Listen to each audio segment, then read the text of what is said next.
ہر صبح جب تک سیزار میسترا اپنے گھوڑے پر سوار ہوتے ہیں تو یہ 100 گائیں ان کا انتظار کر رہی ہوتی ہیں۔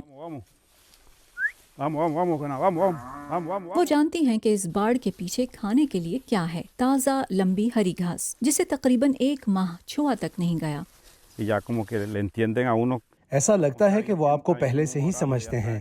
ایک طرح سے ان کا بھی ایک اسکیجول ہوتا ہے۔ وہ پہلے ہی جانتے ہیں کہ اب آپ کا انہیں چرانے کے لیے لے جانے کا وقت ہے اور آپ کو بس گیٹ کھولنا ہوتا ہے۔ زیادہ تر فارمز میں مویشی چند بڑی چراگاہوں میں گھومتے ہیں، لیکن اس فارم کو 120 چھوٹی چراگاہوں میں تقسیم کیا گیا ہے۔ گائیں ہر روز ایک تازہ حصے میں جاتی ہیں۔ اسے انٹینسو روٹیشنل گریزنگ یا شدید گردشی چرنا کہا جاتا ہے۔ اس تازہ گھاس میں کھائے گئے تنوں سے کم فائبر ہوتا ہے۔ تحقیق سے پتہ چلتا ہے کہ جب گائیں اسے کھاتی ہیں تو وہ زمین کی حدت میں اضافہ کرنے والی میتھین گیس 30% تک کم پیدا کرتی ہیں۔ سیزار میسترا کہتے ہیں کہ اس سے مویشی مالکان کا بھی فائدہ ہوتا ہے۔ میں جانوروں کو روایتی انداز سے چرانے پر عمل کرتا تھا اور اس فارم کی کارکردگی خاص طور پر جانوروں کی تعداد اور وزن کے لحاظ سے ہمارے گزشتہ انتظام سے کہیں بہتر ہے۔ کولمبیا میں اوسطاً 420 گرام کے مقابلے میں یہ گائیں روزانہ 800 گرام تک وزن بڑھاتی ہیں۔ کولمبیا میں صرف 5% فارمز میں مویشی اس طریقے سے پالے جاتے ہیں۔ مویشیوں کے مالک مائیکل رابن کا کہنا ہے کہ ان کے پڑوسیوں کو اس کی افادیت پر یقین نہیں۔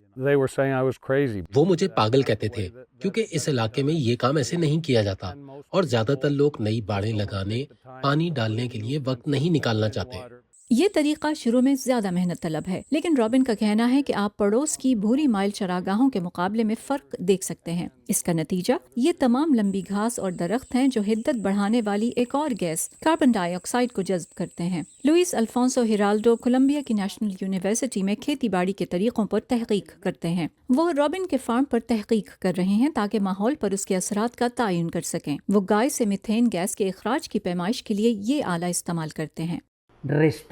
ہم گرین ہاؤس گیس کی مقدار جاننے کے لیے جذب کی گئی کاربن میں سے اس اخراج کو منفی کر دیتے ہیں۔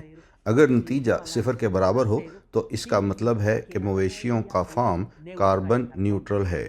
ان کا کہنا ہے کہ کولمبیا میں مویشی چرانے کا یہ گردشی طریقہ کافی کامیاب ہو سکتا ہے کیونکہ وہاں سال بھر گرمی رہتی ہے۔ ہم گائے کا گوشت کھانا کیسے جاری رکھیں؟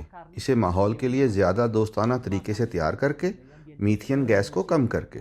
ان زمینوں پر موجود درخت جانوروں کے قدرتی ماحول کو بھی محفوظ رکھتے ہیں۔ یہاں ہاولر نامی بندر، کچھوے، پرندے اور گوبر کے بھنورے پھلتے پھولتے ہیں۔ مائیکل رابن کے مطابق گوشت کی پیداوار کو آلودگی پھیلانے کی بڑی وجہ نہیں ہونا چاہیے۔ آئیں یہاں نظر ڈالیں، جب آپ اسے جا کر دیکھتے ہیں تو یہ سمجھ میں آتا ہے۔ دوسری جگہوں پر اس حوالے سے کی جانے والی سٹڈیز کے ملے جلے نتائج ملے ہیں، جن میں یہ جاننے کی کوشش کی گئی ہے کہ یہ طریقے کس طرح مویشیوں کے فارم کے کاربن فٹ پرنٹ کو متاثر کرتے ہیں۔ اس فارم پر تحقیق کرتے ہوئے ہیرالڈو کا خیال ہے کہ یہ بالکل کاربن نیوٹرل ہے یا اس سے بھی بہتر، جو زمین کے لیے فائدہ مند ثابت ہوگا۔ آسٹن لینڈس کی رپورٹ کے ساتھ فائزہ بخاری، وائس آف امریکہ۔